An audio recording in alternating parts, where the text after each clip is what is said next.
Assalamualaikum warahmatullahi wabarakatuh. Wahai sahabatku, semoga sahabatku dalam kondisi sehat walafiat di bawah lindungan dari Allah Subhanahu wa taala. Bulan puasa adalah bulan ampunan dari Allah Subhanahu wa taala. Bulan puasa adalah bulan rahmah. Bulan puasa adalah bulan di mana ibadah seseorang dilipat gandakan pahalanya oleh Allah Subhanahu wa taala. Karena itu wajar saja kalau misalnya umat Islam yang mereka menjalankan puasa dengan iman dan ihtisab. Ihtisab itu artinya bahwa dia mengoreksi diri sendiri, melakukan refleksi terhadap apa yang pernah dia lakukan pada tahun sebelumnya, pada bulan-bulan sebelumnya, untuk kemudian dia perbaiki setelah puasa ini. Jadi dia merefleksikan, dia percaya bahwa ini adalah perintah dari Allah Subhanahu wa taala, imanan, serta dia mengoreksi diri sendiri, mengoreksi kesalahan yang telah dia lakukan sebelumnya untuk melakukan perbaikan di masa depan. Inilah puasa yang berhasil. Puasa yang berhasil adalah puasa menjadi starting point, menjadi awal bagi seseorang untuk melakukan perubahan kehidupan yang lebih baik. Bukankah ketika seseorang menjalankan puasa dengan sungguh-sungguh lalu diterima oleh Allah Subhanahu wa taala, dia putih bersih ibarat bayi yang baru lahir. Maka ketika dia putih bersih ini jangan diisi dengan kotoran-kotoran yang lain. Jangan diisi dengan kotoran yang menyebabkan hati itu menjadi kotor kembali.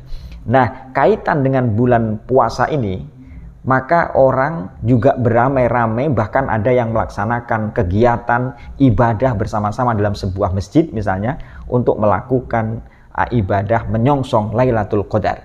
Karena Lailatul Qadar itu adalah malam di mana pahala seseorang dalam melakukan ibadah dilipat gandakan.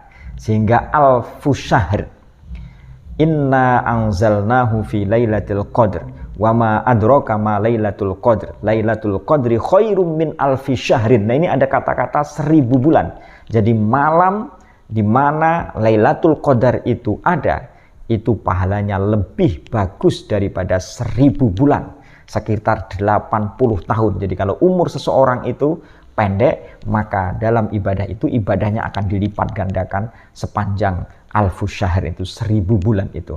Wahai sahabatku, maka pada saat itulah ketika membincang tentang Lailatul Qadar, maka orang itu banyak hal yang menyampaikan berbagai pendapat. Ada pendapat yang mengatakan begini, ada pendapat yang begini, kapan turun Lailatul Qadar dan lain sebagainya.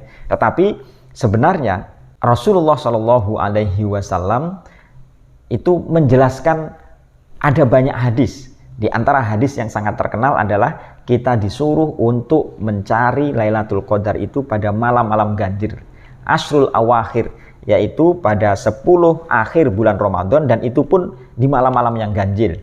Malam 21, 23, 25, 27, 29. Tetapi yang harus kita pahami adalah pertama, bahwa turunnya Lailatul Qadar itu sesungguhnya adalah rahasia dari Allah Subhanahu wa taala. Rahasia. Tidak ada orang yang tahu persis kapan dia turun. Kalau misalnya ada clue, misalnya malam ganjil, tapi malam ganjilnya kapan? Itu juga rahasia Allah Subhanahu wa taala. Dan kadangkala bagi mereka yang dekat dengan Allah, yang bertakwa dengan Allah, waliullah, mereka akan diberi tanda-tanda oleh Allah Subhanahu wa taala, dan kadangkala tanda-tanda itu diberikan, diinformasikan kepada murid-muridnya, lalu murid-muridnya itu mencatat dalam kitab-kitab kuning karya dari beliau, misalnya begitu. Jadi yang pertama yang harus kita pahami adalah bahwa Lailatul Qadar itu adalah rahasia dari Allah Subhanahu wa taala. Kenapa dengan rahasia itu? Dengan rahasia itu seseorang akan bersungguh-sungguh menjalankan ibadah karena mereka tidak mau terlewatkan Lailatul Qadar itu. Kalau misalnya terlewatkan, mereka merasa menyesal. Karena itu tidak ada waktu yang tersisa bagi dirinya untuk melewatkannya. Maka setiap malam dia berusaha terus-menerus supaya mendapatkan Lailatul Qadar. Gampangan yang paling mudahnya, wahai sahabatku, kalau misalnya kita butuh untuk memasak pada hari ini, lalu kita butuh sayur, maka kita menunggu penjual sayur itu mulai jam 7 sampai jam 9. Karena biasanya adalah jam 8, kadang juga tidak mesti, kadang jam 8 kurang, kadang jam 7 lebih dan lain sebagainya. Karena itu dia menunggunya mulai jam 7 sampai jam 9. Dia tunggu itu. Kenapa? Karena dia mau memasak sesuatu dan tidak ingin terlewatkan, tukang sayurnya sudah lewat. Nah, itulah namanya rahasia. Sehingga dengan rahasia itu orang akan mencarinya. supaya membuat semangat. Jadi puasa atau Lailatul Qadar itu penuh dengan misteri, rahasia yang pahalanya akan Allah yang menentukan, alfu syahr tadi itu, dan waktunya dirahasiakan oleh Allah Subhanahu wa taala. Ada lagi wahai sahabatku, misalnya di dalam Al-Qur'an, hafidhu 'alas sholawati was sholatil wusta. Jagalah oleh kalian, peliharalah sholat-sholat yang 5 waktu itu dan sholat wusta. Lalu orang banyak bertanya, sholat wusta itu apa? Kenapa disandingkan dengan sholat ini lalu disuruh untuk menjaganya? Menurut Imam Syafi'i lalu Ibnu Abbas mengatakan bahwa sholat wusta itu adalah sholat subuh. Lalu menurut Ibnu Mas'ud misalnya sholat asar. Jadi kalau misalnya dua pendapat itu dirangkum, jangan sampai kita melupakan menyia-nyiakan sholat subuh dan menyia-nyiakan asar. Harus cepat waktunya dijaga benar. Jangan sampai teledor dengan sholat subuh dan sholat asar itu. Lalu ada rahasia apa di dua sholat itu? Nah, itu makanya kita disuruh untuk menjaga. Jadi ada rahasia-rahasia yang Allah berikan kepada kita supaya kita memeliharanya, serius untuk memperebutkannya. Walaupun begitu, wahai sahabatku, para ulama itu kadang dia mendapatkan sesuatu yang ini diindikasi adalah Lailatul Qadar. Para ulama hatinya yang bersih itu berbeda dengan kita, itu mendapatkan sesuatu yang ini Lailatul Qadar, ini diberi tanda-tanda oleh Allah Subhanahu wa taala. Misalnya kita akan menyebut 3 pendapat, yang 3 pendapat ini bisa kita ambil nanti hikmahnya, barangkali kita bisa mengikutinya. Misalnya begini, menurut Imam Al-Ghazali, kalau misalnya itu bisa dilihat dari awal puasa. Menurut Imam Al-Ghazali, kalau puasanya itu hari Senin, maka Lailatul Qadar adalah malam ke-21. Kalau misalnya Selasa berarti malam ke-27. Kalau misalnya awal Ramadan itu adalah malam hari Rabu, maka malam ke-29. Kalau misalnya awal Ramadan itu adalah hari Kamis, maka malam ke-25. Kalau awal Ramadan adalah malam hari Jumat, maka jatuh malam ke-27. 27 ini Lailatul Qadarnya. Kalau misalnya awalnya adalah hari Sabtu, maka malam ke-23. Kalau misalnya jatuh awal Ramadan adalah Ahad, berarti malam ke-29. Jadi kalau mereka yang puasa pada hari Ahad ini, berarti Lailatul Qadarnya jatuh pada malam ke-29. Menurut Imam Al-Ghazali, malam ke-29. Malam ke-29.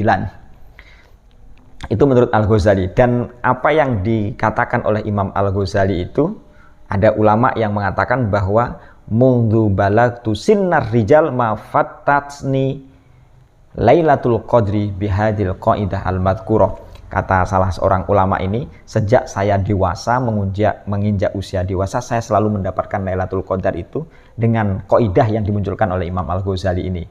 Jadi kalau hari Ahad, awal Ramadan berarti malam ke-29. Hati-hati dengan malam ke-29. Tapi itu bukan dalam arti terus malam-malam lainnya kita tidak melakukan itu. Ingatlah, kaidah yang paling penting adalah ketika kita bersungguh-sungguh menjalankan ibadah puasa, imanan wahtisaban, insya Allah kita akan mendapatkan Lailatul Qadar itu, insya Allah.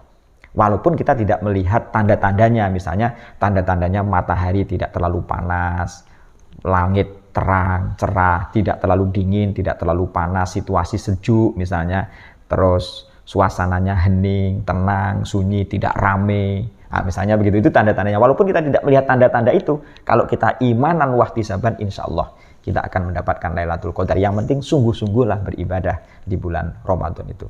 Nah, ini kalau menurut Imam Al-Ghazali, tanggal berapa tadi itu? Malam tanggal 29 karena hari Ahad. Kalau dia mengawalinya hari Sabtu, berarti ya tanggal 23 menurut Imam Al-Ghazali. Lalu ada pendapat lagi menurut Hasyiah As-Sawi, Hasyiah kitab Sawi ya. Hasyiatus Sawi, kitab Hasyiatus Sawi. Itu kalau awalnya adalah hari Senin, puasa hari Senin, maka Lailatul Qadar jatuh pada malam ke-21. Kalau hari Selasa awal Ramadannya, maka jatuh pada tanggal malam 27. Kalau misalnya hari Rabu, jatuh pada malam ke-19. Kalau hari Kamis, jatuh pada malam ke-25. Kalau hari Jumat awal Ramadannya, jatuh pada malam 17. Kalau hari Sabtu, itu tanggal 23. Malam 23 kalau Sabtu Ramadan awalnya. Kalau misalnya Ahad, awalnya Ramadan adalah Ahad, maka dia pada tanggal 29. Jadi menurut tafsir Hasyiah As-Sawi dan juga menurut Imam Al-Ghazali, kalau Ahad dimulainya menurut pemerintah maka malam 29. Jadi ada dua pendapat malam 29. Kemudian menurut kitab Al-Bajuri bagaimana? Menurut Al-Bajuri, menurut kitab Al-Bajuri kalau awalnya adalah Senin maka malam 29. Awalnya Selasa tanggal 25 malam 25. Kalau puasanya awalnya adalah Rabu maka malam tanggal 27. Kalau misalnya awal Ramadan adalah Khamis maka pada malam-malam ganjil, tidak ada waktu yang jelas tapi malam ganjil gitu. Kalau misalnya Jumat awal Ramadannya maka pada tanggal 29. Kalau awal Ramadannya adalah Sabtu maka Lailatul Qadar jatuh pada malam 21.